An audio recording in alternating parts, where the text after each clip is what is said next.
Yes, once again, very warm welcome in Lisanix for my e-lecture. Today, I'll discuss summary of a beautiful novel. The title of that novel is Great Expectation. This is a wonderful novel written in Victorian age, and the writer of this novel is Charles Dickens. So let's move toward the summary of this novel.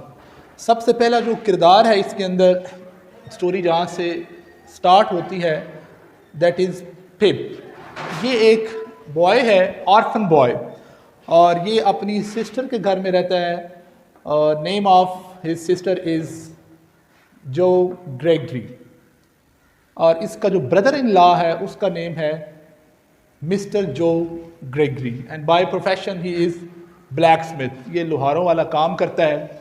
अब जो Mrs जो है ये बड़ी सख्त तबीयत की मालिक है, and she always remains angry and most of the time she beats to pip, और हर वक्त जो है वो इसको ताने देती रहती है कि किस तरह मैंने तुम्हारी देखभाल की है और इस घर को मैंने जो है वो संभाला है।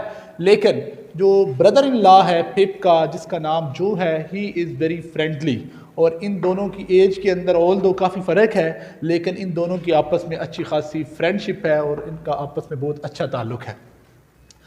फिर हम देखते हैं कि एक और किरदार इस स्टोरी के अंदर हमें मिलता है, और वो किरदार है जी एबल मैगविच का। ये एक एस्केप्ड कन्विक्ट है, मुजरम है, जेल से फ़रार हुआ है, और चूँकि पिप के जो पेरेंट्स हैं वो फोत हो चुके होते हैं, जिस तरह मैंने बताया कि एक ऑर्फन चाइल्ड है, और ये अपने पेरेंट्स की कब्र के ऊपर होता है और ग्रेव यार्ड के अंदर, कब्रिस्तान के अंदर, वहाँ अचानक जो है ये किरदार जो है वो मंजर-ए-आम पर आता है। मैगविच ये आदि मुजरम है, और जब ये इसे देखता है पिप तो वो ज़रा खौफज़दा हो जाता है, और इसके हाथों में हथकड़ियाँ लगी होती हैं और प्रिजन से भागा हुआ बंदा ये लगता है। तो वो इसे कहता है, पिप को ये कहता है कि जल्दी से जाओ और मेरे लिए खाना लेकर आओ और कुछ औजार लेकर आओ ताकि ये जो चेन है, ये जो हथकड़ी है, इसको मैं काट सकूं।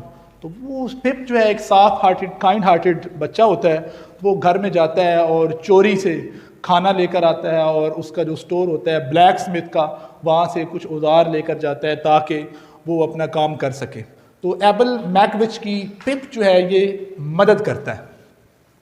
अब इसी दौरान हम ये देखते हैं कि फिर बाद में सुबह होती है, तो वो जब ये पकड़ा जाता है मैगविच, चूँकि भागा हुआ होता है जेल से, पुलिस इसको पकड़ लेती है, जा रहा होता है, तो ये पुलिस को कहता है कि 1 मिनट ठहर जाएं, मुझे इस बच्चे से मिलना है। तो ये पिप को जो है ना मिलता है और इसका शुक्रिया अदा करता है कि तुमने जो है वो मेरी मदद की है। इस तरह वो जो चोरी वाला मामला होता है वो भी अपने ज़िम्मे ले लेता है कि खाना और ये चीज़ें जो है वो मैंने ही चोरी की हैं, ये इस पिप ने चोरी जो है वो नहीं की। ये एक सीन है।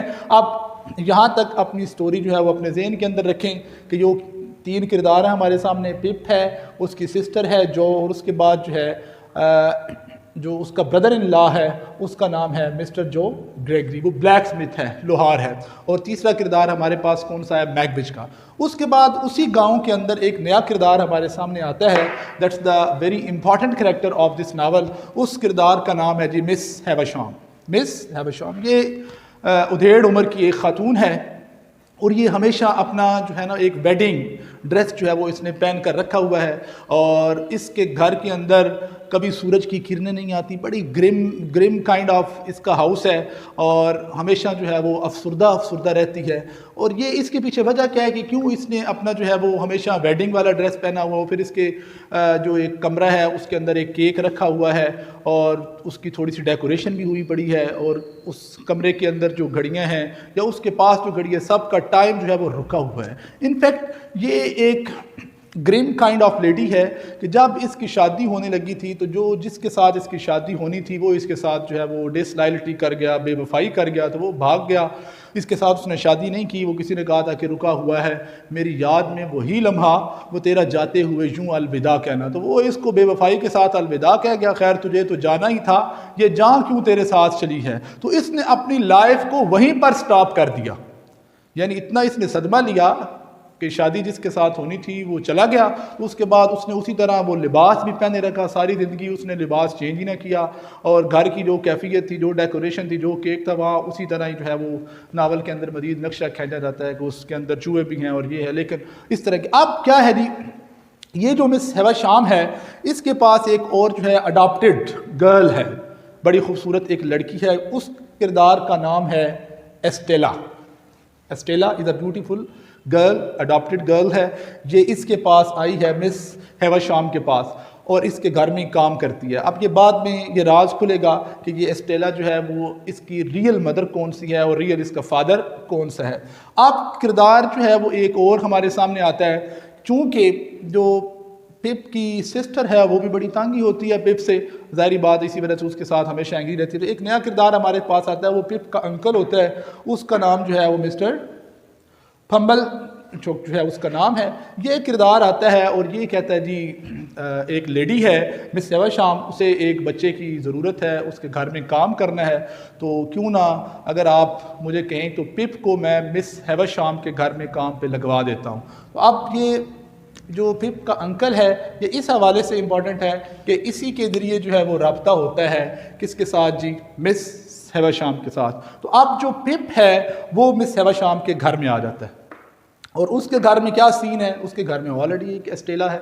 अब चूंकि मिस हेवा शाम को अपनी लाइफ के अंदर बेवफाई का सामना करना पड़ा है, जिस तरह आम तौर पर लोगों का होता है कि ना खुद खेलेंगे ना दूसरों को खेलने देंगे, ये कुछ लोगों की इस तरह साइकी बन जाती है, हम तो डूबे हैं सनम तुमको भी ले डूबेंगे, तो इस तरह के नज़रियात। अब इसके अंदर जो है ना मर्दों के ख़िलाफ़ ये एक जहर बन जाता है। She wants to take her revenge from other man in the universe. तो इस वजह से ये जो एस्टेला इसके पास होती है, ये इसकी तरबियत ही इस तरह करती है ताकि इसका जिस तरह दिल टूटा है ज़िंदगी के अंदर अपनी शादी के वक़्त इसके साथ जो मेल था उसने बेवफाई की, तो ये चाहती है कि अब एस्टेला को इस तरह इसकी जो है ना वो लुक आफ्टर की जाए, इस तरह इसकी ज़हनियत बनाई जाए ताकि ये भी मर्दों के दिल तोड़े, ताकि जो उसके अंदर इंतकाम है, जो उसके साथ बेवफाई हुई है, उसका जो बदला है वो इस तरह लिया जा सके।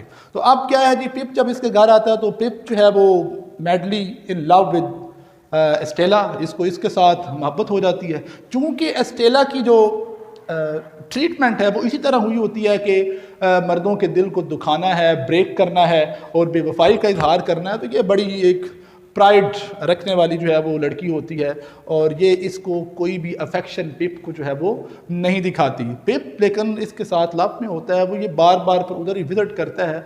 वो फिर पिप सोचता है कि something is wrong in my personality, that is why जो एस्टेला है she is not returning my love, वो मेरी तरफ किसी किस्म की अफेक्शन नहीं, कोई मोहब्बत नहीं, कोई जज्बा नहीं, कोई कमी है मेरे अंदर। तो उसे महसूस होता है कि मेरे अंदर कुछ जो है वो शॉर्ट कमिंग्स हैं, मैं एक कॉमन सा हूँ। तो वो सोचता है कि I have to bring change in my personality. यहाँ से अब ये एक्सपेक्टेशन स्टार्ट हो गई हैं। वो कहते हैं कि I have to change myself in order to marry Estella. Estella का दिल जीतने के लिए मुझे अपने अंदर तब्दीलियाँ लानी पड़ेंगी, मुझे पढ़ना है, अच्छा इंसान बनना है, जेंटलमैन बनना है, आम आदमी नहीं रहना। तो लिहाजा अब ये ख्वाहिश इसके अंदर एक ग्रेट एक्सपेक्टेशन की सूरत के अंदर आ जाती है, यानी वो चेंज चाहता है। अच्छा जी, उसके बाद क्या होता है, फिर एक वक्त आता है कि जो मिस हेवा शाम है, चूँकि वो इतना जो है वो इसको लाइक नहीं करती, वो ज़ाहिरी बात है मिस हेवा शाम इस तरह की ईवल प्लाटिंग करती है एस्टेला के ज़हन में, जिससे इन दोनों का आपस में रिलेशनशिप अच्छा डेवलप नहीं होता। और एस्टेला फिर यही चाहती है कि ये आम इंसान ही रहे, इसका चूँकि तल्लक जो है वो ब्लैक स्मिथ फैमिली के साथ है, ये लोहारों वाला काम करते हैं, तो ये वही करे। तो ये उसको कुछ पैसे देती है, और पिप साहब जो हैं एक बार फिर जो हैं ये तशरीफ़ ले आते हैं अपने घर। कौन सा घर जी? ये वही पहले वाला जहाँ पर उनका ब्रदर इन लॉ और उनकी सिस्टर रहती हैं। फिर एक नया किरदार आता है। अब उसके अंदर ये ख्वाहिश तो अभी बाकी है कि मैंने तब्दीली जो है ना वो अपने अंदर लेकर आनी है, वो अपने अंदर एक जो है ना वो ख्वाब, ये अलग बात है, तामीर ना होने पाए, वरना हर जहन में ताजमहल हुआ, इस तरह का कोई हर बंदे के ज़हन के अंदर कोई ना कोई जो है वो ख्यालात, जज्बात और कोई मकासद जो है वो हुआ करते हैं। तो इसके ज़हन के अंदर भी इस तरह एक्सपेक्टेशंस जो है वो आ गई। नया किरदार जो कहानी के अंदर आता है वो मिस्टर जैगर्स का है। मिस्टर जैगर्स, जैगर्स जो है ही इज़ अ लायर, ये वकील है, और जब ये मंजर आम पर आता है and he shares very secret और स्ट्रेंज न्यूज़, वो बड़ी एक स्ट्रेंज न्यूज़ जो है वो देता है। वो स्ट्रेंज न्यूज़ क्या होती है? वो कहता है कि there is an unknown person, वो कहते हैं पिप को कि who wants to help you, कि वो तुम्हारी मदद करना चाहता है और तुम्हें एक जो है ना वो पढ़ाने का जो है वो अपना सारा जो ख़र्चा है वो बंदा बर्दाश्त करेगा। अब पिप्स के अंदर पहले ही अंदर एक तब्दीली आ चुकी थी, वो चेंज को पसंद करता था, इस ट्रेडिशनल लाइफ से, उस कॉमन लाइफ से बाहर निकलना चाहता था।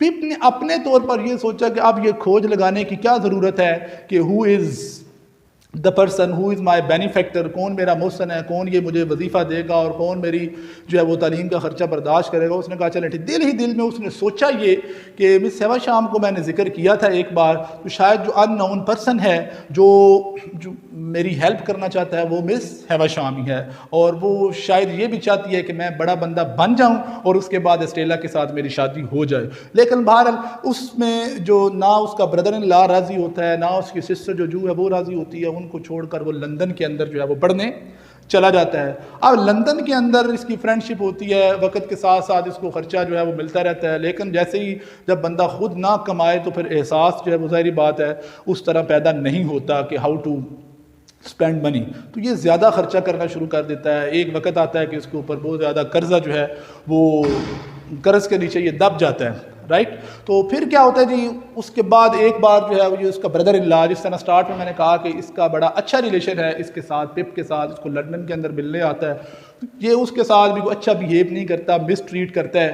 तो फिर ये पिप कभी भी नहीं जाता उधर वापस मिलने के लिए अपने ब्रदर इन लॉ या सिस्टर को। पिप जाता है जी उस वक़्त कि जब इसे ख़बर मिलती है कि जो है उसकी सिस्टर जो उसकी डेथ हो गई है। अब उसकी डेथ कैसे होती है, अब उसमें ये होता है कि ये जो मिस्टर जो है उसका एक को वर्कर होता है, उसके साथ काम करने वाला होता है, ऑर्लिक उस किरदार का नाम है जी, ऑर्लिक, राइट। ऑर्लिक जो है ये जो मिस्टर जो है उसको कुछ ज़्यादा पसंद नहीं करता, तो बहरहाल वो किसी किस्म का अपना रिवेंज लेने के लिए वो अटैक करता है उसकी वाइफ के ऊपर, यानी मिस जो के ऊपर, जिससे उसका ज़हनी तवाज़ुन जो है वो ख़राब हो जाता है, वो ज़्यादा काम नहीं कर सकती। इस वजह से उसकी देखभाल के लिए एक और किरदार आता है, वो गर्ल है जिसका नाम है जी बिडी, किरदार है बिडी। तो वो जब बिडी इसका जो है वो ख्याल रखती है पिप की सिस्टर का, फिर एक वक्त आता है कि वो मर जाती है। जब वो आता है तो वो देखता है कि बिडी जो है ये खूबसूरत लेडी है, और इस तरह जो है वो इनका जो है वो आपस में जो है वो अगेन थोड़ी बहुत अफेक्शन जो है वो इसकी बिडी के साथ जो है वो स्टार्ट हो जाती है। अच्छा जी, फिर हम नावल के प्लाट के अंदर देखते हैं जब वो वापस जाता है तो उस वक्त चूँकि एस्टेला जो होती है उसकी शादी हो चुकी होती है। एस्टेला जो है वो उस वक्त का एक बड़ा अमीर शख्स होता है, रिच पर्सन होता है, उसका नाम होता है जी बेंटले ड्रमल। ये किरदार आपने याद रखना है, बेंटले ड्रमल। इसके साथ एस्टेला की शादी होती है। एक तो उसकी ये ग्रेट जो एक्सपेक्टेशन थी कि he wants to marry Estella, ये उसकी ब्रेक हो जाती है। तो फिर वो वापस आ जाता है एक बार, फिर लंदन के अंदर आता है। तो लंदन के अंदर वही जो बंदा था मैगविच, मैगविच कौन सा, ये वही कन्विक्ट है जिसके साथ मुलाकात हुई थी कब्रिस्तान के अंदर। तो वो जब पता चलता है उसे कि ये बंदा जो है वो इलीगली जब विजिट करने आता है लंदन का, और स्पेशली इसे मिलने आता है, और इसे पता चलता है कि जितना मेरा ख़र्चा है पढ़ाई का लंदन के अंदर वो इसी बंदे ने जो है वो बर्दाश्त किया, तो इसे ज़रा अच्छा नहीं लगता कि क्या मैंने इतना पढ़ा है और ये सब कुछ, ये बंदा जो है जो मतलब जिसको इस मुल्क से भी निकाला गया है और हमेशा जो है वो इलीगल कामों के अंदर ये बंदा मसरूफ़ है, और इसने जो है वो इस तरह मेरी हेल्प की है। बहरहाल वो फिर लंदन से इसको दूसरी तरफ भगाने के लिए इसका एक और दोस्त होता है हर्बर्ट। तो ये दोनों जो है वो अपनी कोशिशों के साथ इसको जो है वो वहाँ से निकालने की कोशिश करते हैं, और उसी दौरान जो है वो इस मैगविच की लड़ाई भी होती है एक और किरदार के साथ। ये वही किरदार होता है जो मिस हैवा शाम को छोड़ जाता है। ये वो किरदार होता है जो मिस हैवा शाम के साथ बेवफाई करता है। उसका बस इतना ही जिक्र है, कोई ज़्यादा डिटेल के साथ जिक्र नहीं है। तो बहरहाल ये फिर जो है वो पकड़ा जाता है, मैगविच जो है वो पकड़ा जाता है, पुलिस पकड़ लेती है, और बाद में इसको जो है वो एंड पे हम देखते हैं कि he was sentence to death, और इसको फांसी की सज़ा जो है वो सुनाई जाती है, और ये समझता है कि ये खुदा की तरफ से, गॉड की तरफ से मेरे लिए जो है ना फॉरगिवनेस है। तो फिर जब हैवा शाम को जो मिलता है तो इसे पता चलता है कि हैवा शाम जब देखती है कि इस तरह जो है वो सूरत हाल है सारी, तो हैवा शाम जो है वो अपने किए के ऊपर, स्टेला की चूँकि शादी हो चुकी होती है, तो हैवा शाम जो है वो बड़ी परेशान होती है और पिप से माफ़ी मांगती है और इस बात का इकरार करती है कि उसने ये ईवल प्लाटिंग की है और अपना रिवेंज लेने के लिए उसने स्टेला को जो है वो उसके करीब नहीं होने दिया। तो बहरहाल ये उसे जो है वो माफ़ कर देता है और फिर वो पूछता है कि अगर स्टेला जो है वो बेटी हैवा शाम की नहीं है तो फिर ये किसकी है। तो फिर वही वकील जो है वो हैवा शाम बताती है कि वो जो टैगर है, टैगर कौन है जी, ये वही वकील है जिसने आकर ख़बर दी थी कि कोई अननाउन पर्सन जो है वो आपकी मदद करना चाहता है। तो वो हैवा शाम बताती है कि ये स्टेला को वो लेकर आया था टैगर, और टैगर फिर बताता है कि ये जो है बेटी, ये उसकी एक जो है वो मेड सर्वेंट थी जिसका नाम था मोली। टैगर वकील के घर के अंदर एक नौकरानी थी, उस नौकरानी का नाम है मोली, और मोली जो है she is the mother of Stella. और जो मोली का हस्बैंड है वो कौन सा है, ये वही बंदा है जो मैगविच है, जो कन्विक्ट है, जिसकी मदद जो है वो पिप की मदद जिसने की थी, उसी बंदे का नाम जो है वो मैगविच है। तो ये फिर पिप जो है वो मैगविच के पास जाता है और उसे बताता है कि जो है वो, ये जेल उसके जाने से पहले की बात है, कि बताता है कि तुम्हारी बेटी जो है वो अभी ज़िंदा है और उसने शादी भी की है स्टेला। ज़ाहिर बात है, मैंने आप पहले बताया कि स्टेला की शादी जो है वो हो चुकी है। अब यहाँ पर जो है मज़ीद जब वो यहाँ पर आता है कुछ सालों के बाद, तो फिर देखता है उसके ज़हन में ये आता है कि क्यों ना मैं बिडी के साथ शादी करूँ। बिडी आपको पता है सेकंड जब उसकी सिस्टर बीमार होती है तो उसकी लुक आफ्टर के लिए गर्ल आती है, लेकिन वो जाकर देखता है कि बिडी जैसे ही उसकी सिस्टर की डेथ होती है तो उसके कुछ अरसा बाद जो है वो जो उसका ब्रदर इन लॉ वो बिडी के साथ जो है वो शादी कर लेता है। तो पहले उसका क्या तवक्को थी कि वो शादी करेगा किसके साथ, स्टेला के साथ, नहीं हुई। फिर उसने सोचा कि बिडी के साथ शादी होगी, बिडी के साथ भी उसकी शादी नहीं हो सकी, बल्कि उसके ब्रदर इन लॉ ने उसके साथ जो है वो शादी कर ली। तो ये हम देखते हैं कि ये ब्रेक ऑफ ग्रेट एक्सपेक्टेशंस हैं। वो एक्सपेक्टेशंस क्या हैं, वो फिर मैं एक बार दोहरा देता हूँ, लेट मी रिपीट।